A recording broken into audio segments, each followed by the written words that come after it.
Assalamu alaikum and hello, this is Sadia Qureshi. I work as a training consultant for multiple educational institutions and the corporate sector. With SOAR STEM systems, I work as teacher educator and also their training consultant. So today's video is about something very interesting, something that we always do in the class as teachers. It is about asking questions. I will be talking in a lot of detail about the techniques that we as teachers need to use before we frame questions and before we ask questions from our students. So think about this question: why do you as a teacher even ask questions? What's the need of asking students some information? There are a lot of reasons for asking questions. So one of the major reasons is that we as teachers would like to diagnose the prior knowledge of students maybe, or just diagnose their understanding. Another reason might be that we want to check our students' retention. So as a teacher, I would like to understand if my student really comprehends the part of information that I have given as a teacher. Another reason might be I want to involve and engage my learners. And through questioning, I feel my learners would consistently be engaged in a conversation, right? More reasons could also include I, as an assessor, would like to assess my learners through testing maybe, through exams maybe. And that's why the questions are in a written form. I can also ask questions to clarify any kind of misconceptions that my students have. And I can also ask my students to summarize something that I have said, or we have all read a story in a class and I want my students to summarize what has happened in the story, the main points. So basically questions stimulate creativity, right? The questions also provide a direction for the students to think. And through questioning techniques, we allow students to express themselves. Okay? So the entire video today is going to focus on the questioning techniques. There is a bit of theory involved in today's video. It's very important for us teachers to understand that everything we do in class has a lot of research and there are theories involved. So today we will be talking about a very important taxonomy. Before we do that, I want to think about this for a few seconds. Guess what question do we as teachers ask every single day? Just think about it. Okay, the question is, do you understand? And when we ask this question, do you understand? All the students would just nod their heads and, say yes. This question is not even a correct question to be asked. In the previous video, I talked about certain strategies that you could use instead of asking the question, do you understand? One such strategy was ICQ, which is instruction checking question. And I will say what I mean by this. When a teacher gives instructions to students, the student is asked to repeat the instruction in a different way. For example, open your book to page 56. And then he quickly asks, what page do you open your books to? And then the answer is 56. Another concept here is the CCQ, which basically means concept checking question. Now, through concept checking question, if you've given a concept, you quickly ask a question that is based on the concept that you have taught, right? So this basically is a technique. Instead of asking, do you understand? You quickly either formulate a question based on ICQ or CCQ. Again, don't overuse it. Another reason why we ask question is as I said, for clarity. So make sure, it's like instructions. Make sure your question is extremely, extremely clear. You do not mumble while you're asking verbal questions. Even the written questions need to have language that is absolutely clearly understood by the readers. Every question that you verbally ask or you write needs to be properly specifically structured. So if the question does not have structure, maybe it's a long question and there are parts included, remember the parts need to be clearly drafted. If you're verbally asking a question, then again the entire question needs to be correctly structured. Remember, when I spoke about giving instructions, questioning technique is also very important. Besides thinking about the words that you're going to put in while questioning, always remember the intonation and the pronunciation is very important too for a teacher. So you will have to practice before asking questions. It is extremely important that students understand exactly what the question is so that they can, again, answer accordingly. And this is very, very important for the verbal questions that we ask as teachers. So here on the screen, you could see all the points that I have just mentioned.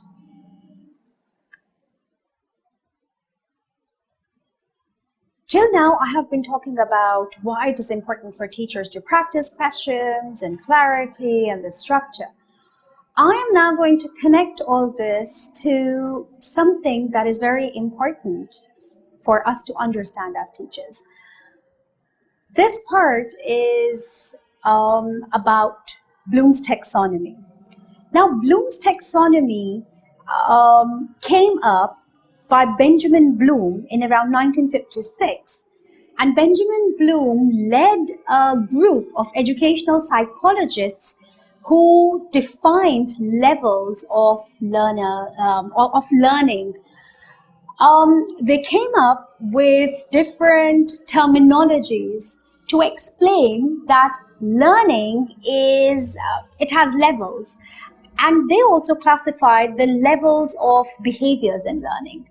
Today, Bloom's taxonomy is not only used to formulate questions, but is also used by teachers to write objectives. It is also used by teachers to design assessment tasks. So Bloom's taxonomy has 3 different domains that we're going to cover in a lot of detail today. The cognitive domain, the affective domain, and the psychomotor domain. The cognitive domain basically means the learning context. It means knowledge. Let's have a look at the 6 different stages of cognitive domain here. You would see that there are 2 versions to this. So the old version was given by Benjamin Bloom and his team, whereas the new version was revised in 2001 by Lauren Anderson, who was also Benjamin's student. So in 2001, Lauren gave a graphical representation according to the 21st century. And if you notice, the names or the terms changed from nouns to verbs. So this is a pyramid which defines the levels of learning. And it is very important that teachers understand how they would be pulling up the level of the learners from the first stage, and we're looking at the new version now, from remembering till creating. So this pyramid is now divided into higher order level thinking skills and lower order thinking skills. The first 3 stages, basically remembering, understanding, and applying, are the low order thinking skills. Whereas analyzing, evaluating, and creating are the higher order level skills. Lower order thinking skills are appropriate for evaluating students' preparation and comprehension. These three lower order thinking skills can also enable teachers to diagnose the strengths of students and their gray areas. And the teachers can also let students review and summarize the content. So these basically low order thinking skills are used for these main areas that I've just talked about.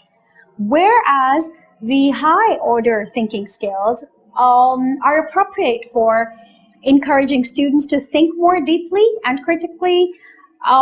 These will be used to enhance critical thinking, problem-solving skills in students, to encourage discussions, and also to stimulate students to seek information on their own.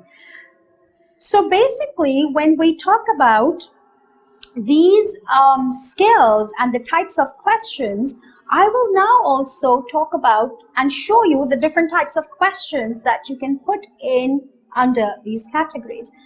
However, there are two types of questions that we all ask our students. One is categorized as the closed-ended questions, which basically you could say is a one-word answer where students give. So for example, yes, no answer, true, false, or maybe some multiple choice questions that we give to students. Whereas the open-ended questions are questions through which the students have to respond in a lot of detail, initiating their thinking. However, both the closed-ended and the open-ended questions can have the low or the high order thinking skills. Now we're going to go deeper, a bit deeper, and I'm going to give you examples of the questions that fall under these categories.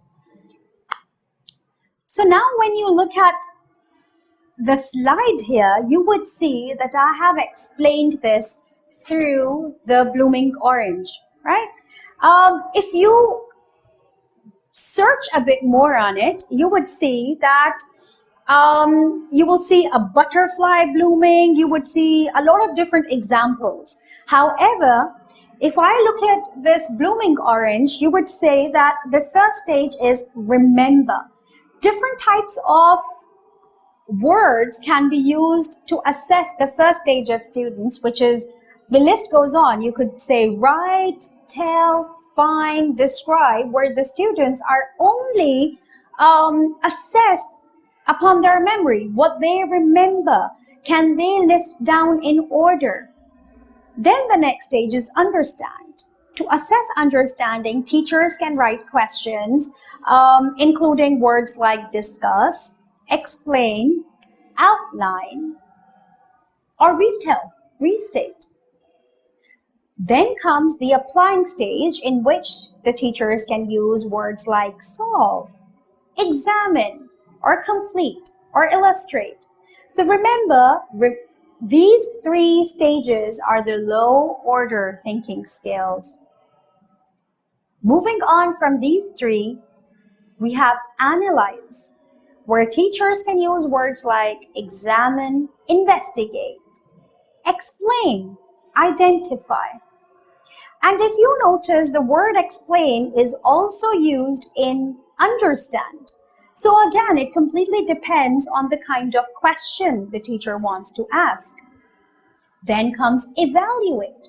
And evaluate, you could use words like prioritize. You could use words like recommend, justify. And the final stage is create. Here, the students' creativity is stimulated. So the teacher can use words like imagine, construct, design, create. These three are the higher order level questions.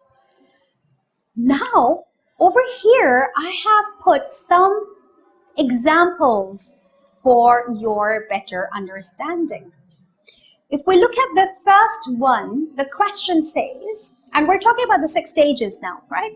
So the first one, the question says, Which characters can you identify in the story so far?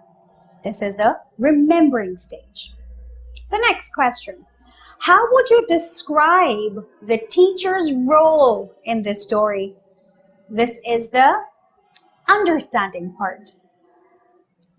How can we use what we learned from the main characters so far is the applying stage. What is making this story different and interesting from the previous one is the analyzing. How will you change the story if you were the main character is the evaluating stage. And the last is predict what will happen at the end of the story is the creating stage.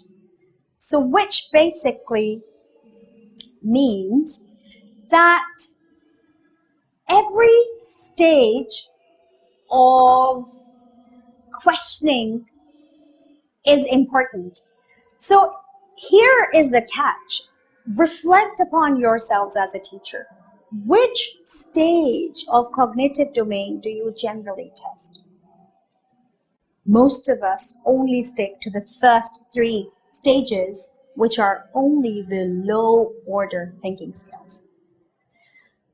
Our students in Pakistan, unfortunately, especially at the primary level, even at the senior level, are not prepared as critical thinkers, as proactive thinkers. As teachers, it is our responsibility to pull up their level and experiment, depending upon the level of the students, experiment with different words to make sure that both the lower order questions and the higher order questions are asked by the students to enhance their critical thinking, their analyzing thinking, their thinking to stimulate creativity. So please reflect upon this and please have a look at the additional material that I've put up with the video, in which you will be able to read in detail, and also you'll be able to pick and choose the words that will be appropriate for your students. So basically, the cognitive domain is related to the information that a teacher provides to the students. It's based on knowledge, it's based on the learning context, it's also based on how learners perceive the information that is given by the teacher, right? Thinking about the 6 different stages that we've just talked about. Moving on from cognitive, coming towards the affective domain. Now, the affective domain deals a lot with the feelings, the emotions of your learners. Affective domain is categorized under different areas. So now I'll be talking to you about those areas. The first one is receiving information.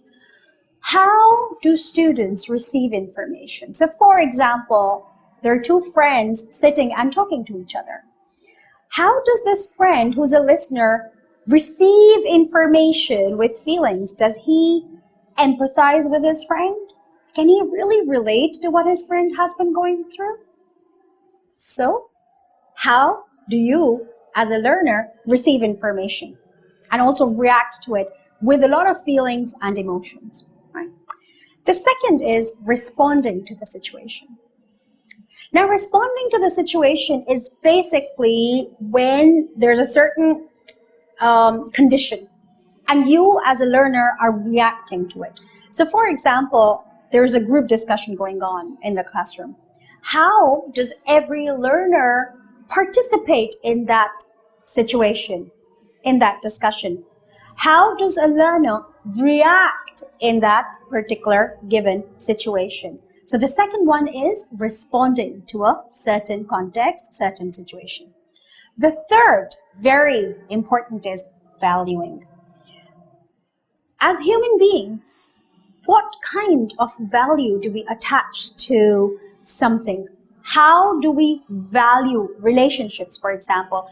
How do we value something that is important to us? So for example, valuing can be seen as a worth of something. So parents value their children more than anything else in this world, right? So that's one example you can understand by valuing. The fourth is organization. The organizational skills of learners. Can the learners understand how to organize themselves as individuals? How important it is to make decisions that are based on priorities. That's basically what organizing means. So for example, setting priority. So if I give an example of an army officer, the army officer might prioritize gym over, maybe spending extra time in front of a TV based on their routine. So it's just an example. The fifth point here is characterization. Characterization is based on the behavior of individuals. Behavior as in traits, for example, self-confidence. So how confident are the learners in the classroom if they're given an independent task, right? So that is characterization, which basically reflects upon the different traits that are established in a personality. So self-actualization, as I said, is based on 5 different components that I just mentioned. Remember, cognitive related to knowledge, related to perceiving and learning of information. Affective domain is related to the emotions and feelings we have for our learners. Here is a list that I have just spoken about.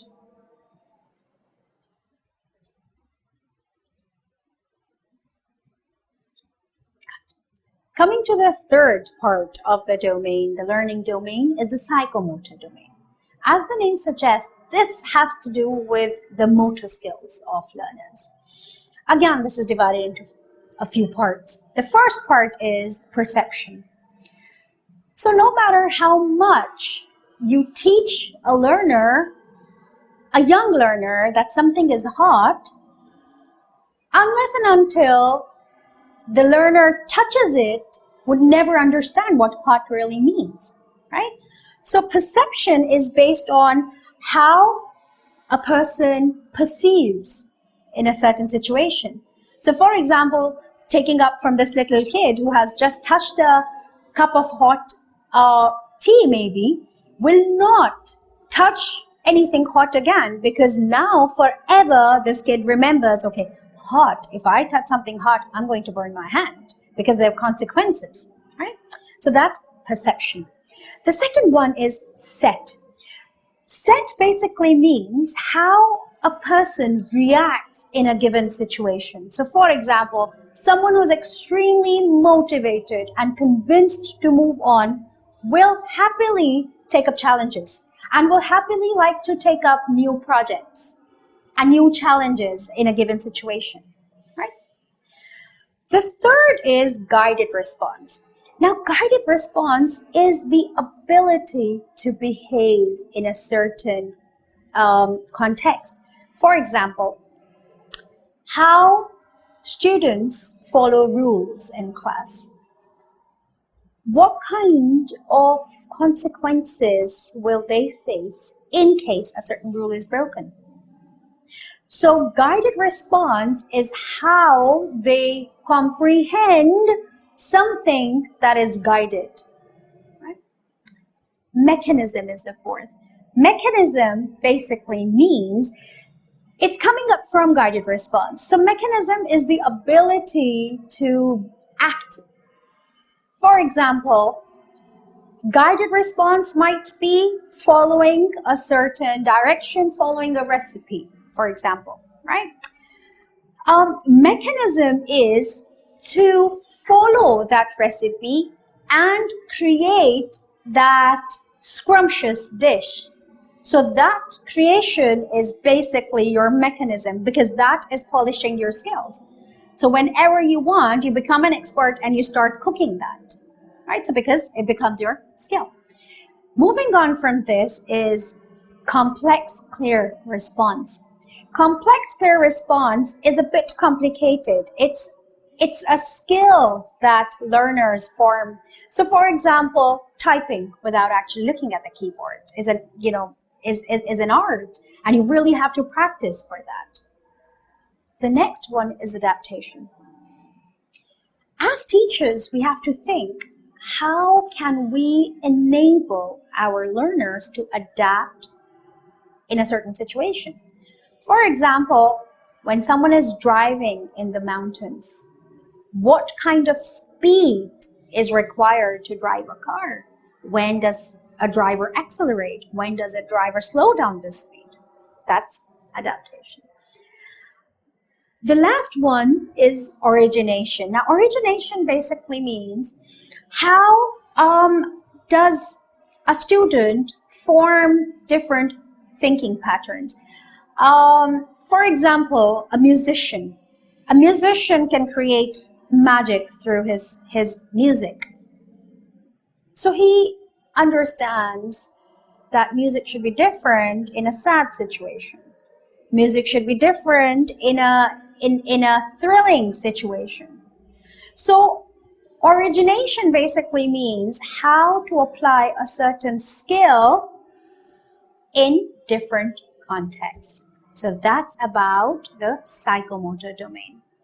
Just to briefly review: cognitive domain, affective domain, and then the psychomotor domain. Cognitive, learning, perception, knowledge. Affective, feelings and emotions. Psychomotor has to do with the skills, has to do with the motor skills. I am sure by now you understand how important it is for teachers to think about these three domains and all the components that I have talked about that are a part of the Bloom's taxonomy.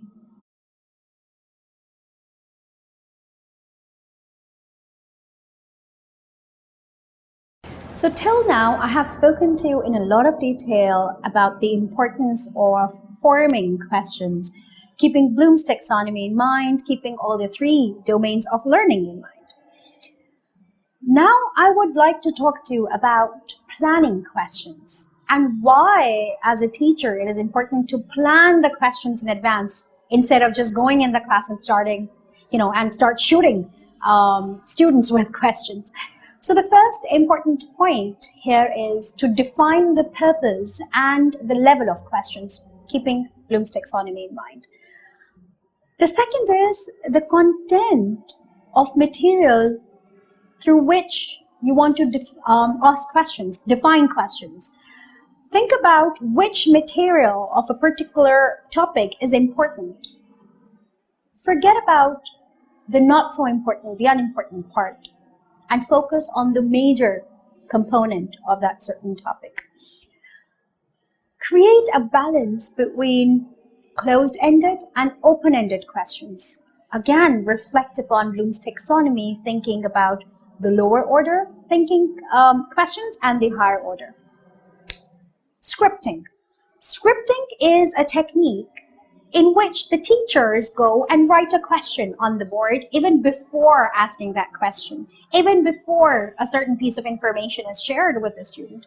So when the learners are listening to the piece of information the teacher is teaching, they know what question is on the board and what kind of response they are going to aim for. So scripting is a great technique. When you plan questions, remember, your questions cannot include your answers. So for example, if you come into a class, you can't say, oh, don't we agree it's too hot today? So your answer is already hidden in the question. Yes, it is too hot. So remember, when you formulate questions, you cannot just give out answers to students. Let them just think for themselves. While planning questions, anticipate the learner's response to that question and allow flexibility. Do not focus only on what you as teacher have in mind for that certain question. unless and until it's a concept. So if you're saying 2 plus 2 is, and the student says 5, now that's where you quickly say, no, it's not 5, it's 4. Allowing flexibility means that if you've asked an open-ended question and the student gives you a response which is a bit away from what you assumed the response should be, it's all right, as long as it is correct. It's all right if the student gives a response which is away from the book. So please think about all these points that I have just mentioned.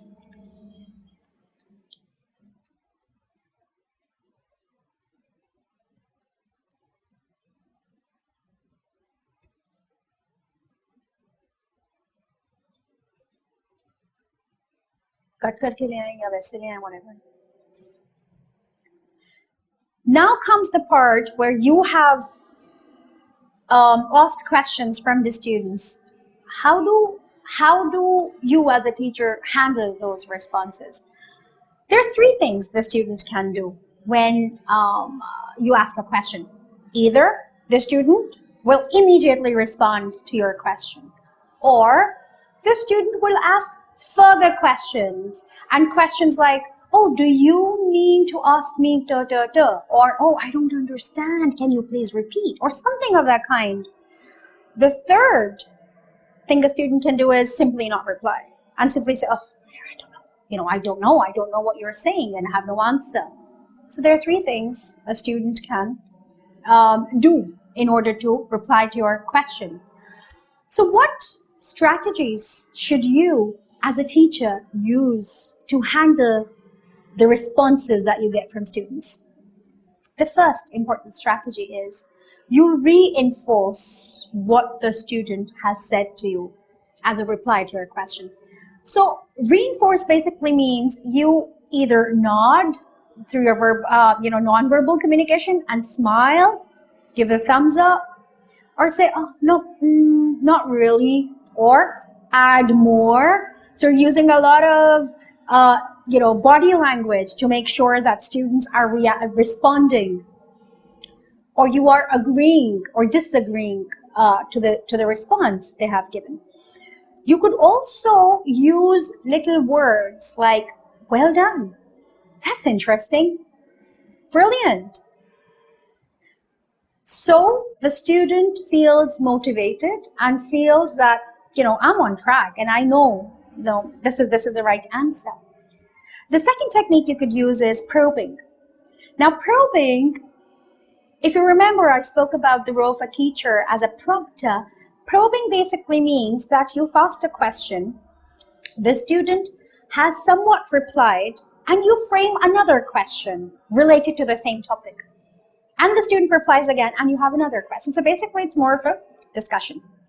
The third important way of handling responses is that you readjust or you refocus with the student's answer, which basically means that you build a bit upon to what the student has already answered, right? So very quick 3 different strategies that you could use to respond to the learners when they reply to your questions. Now, I would like to talk to you about the strategies to use when learners do not respond to your questions. The first is redirect that question. By redirecting, it means if a certain student cannot answer, ask someone else to answer the same question. But don't forget that student. Always come back to that question and ask.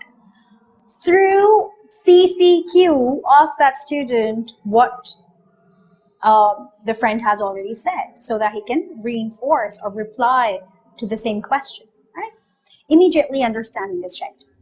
The second is rephrase. Maybe you have used words in a question which were a bit difficult for the student to understand. So rephrase that question using simpler language. The third and the most essential important point is give thinking time to students. As a teacher, we need to stop pressing our foot onto the accelerator. I always say this, go slow. It is researched and proved that students take at least 3 to 5 seconds to understand the question.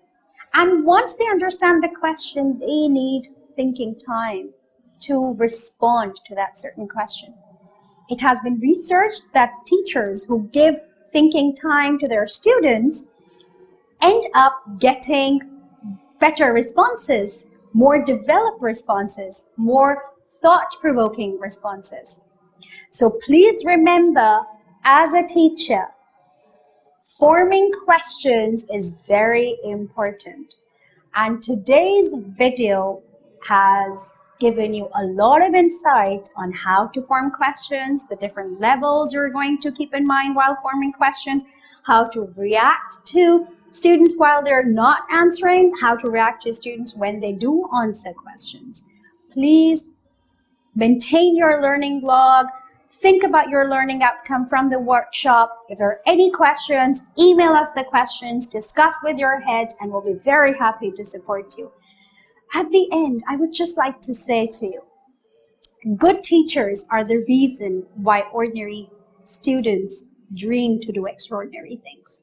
It's because of you, every student out there will believe in what their dreams are.